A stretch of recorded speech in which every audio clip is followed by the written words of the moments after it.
Hello यशम क्रिएशनमध्ये सगळ्यांचं स्वागत आहे। तर आपण इथे 2 गड्ड्या मेथीची भाजी घेतलेली आहे, कवळी आहे। इथे मी आता कढईमध्ये तेल टाकून घेतलेले आहे 2 चमचे, त्याच्यात जिरे टाकलेले आहे। इथे लसूण, आपण हिरवी मिरची आणि मुगाची डाळ भिजत घालून घेतलेली आहे। आपण ही भाजी मुगाच्या डाळीत बनवणार आहोत। तर इथे मी आता जिरे तडतडून झाले आपले, आता लसूण टाकून घ्यायचे आहे। लसूण चांगला लाल द्यायचं आहे। आपण आता हिरवी मिरची टाकून घ्यायची आहे। हिरवी मिरची टाकून आपण चांगलं परतून घ्यायचं। आपली हिरवी मिरची परतून झालेली आहे, आता आपण चांगलं टाकून घ्यायची। भाज्याची चिरून टाकायचं आपण थोड्या हाताने।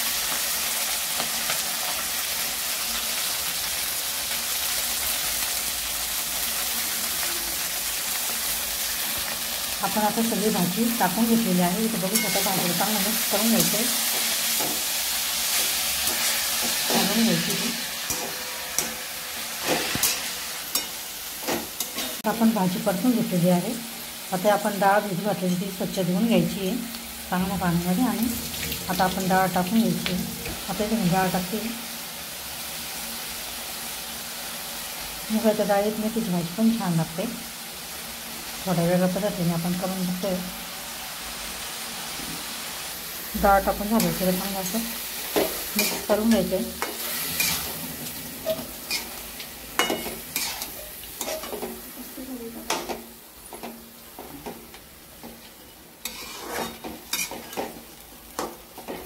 इथे मी 1 वाटी डाळ भिजून घेतली होती, म्हणजे डाळीमध्ये भाजी कमी असल्यामुळे मी इथे जास्त डाळ टाकलेली आहे। आपण थोडी जरी टाकली तरी चालते, 2-3 चमचे आपल्या आवडीनुसार। तर इथं मी भाजी थोडी कमी असल्यामुळे मी इथे 1 वाटी डाळ टाकलेली आहे। अशा पद्धतीची आपण कोरडी भाजी आपण झटपट आपण डब्यासाठी बनवू शकतो।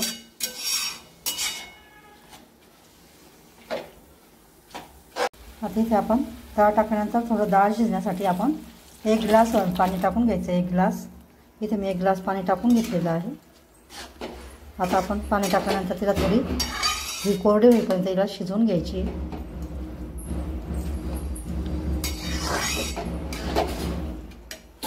आता याच्यात आपण अंदाजानुसार मीठ टाकून घ्यायचं आहे। मी इथे अर्धा चमचा मीठ टाकते, बघू शकता। अंदाजानुसार मीठ टाकून घ्यायचं आहे आपण। इथे मी अर्धा चमचा टाकते। मीठ टाकल्यानंतर चांगलं त्याला मिक्स करून घ्यायची अशा पद्धतीने, आणि हिला आपण आता झाकण ठेवून 10-15 मिनिट थोडं शिजवून घेणार आहोत।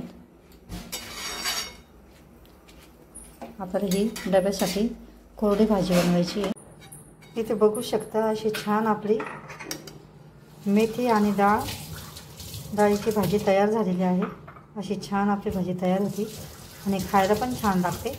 जर मेथी कमी असेल तर आपण असं जास्ती डाळ टाकून अशी भाजी करू शकतो डब्यासाठी कोरडी, झटपट होते, 10-15 मिनिटातच शिजून जाते। अशा पद्धतीची मेथीची आणि डाळीची भाजी तुम्ही पण नक्की करून बघा।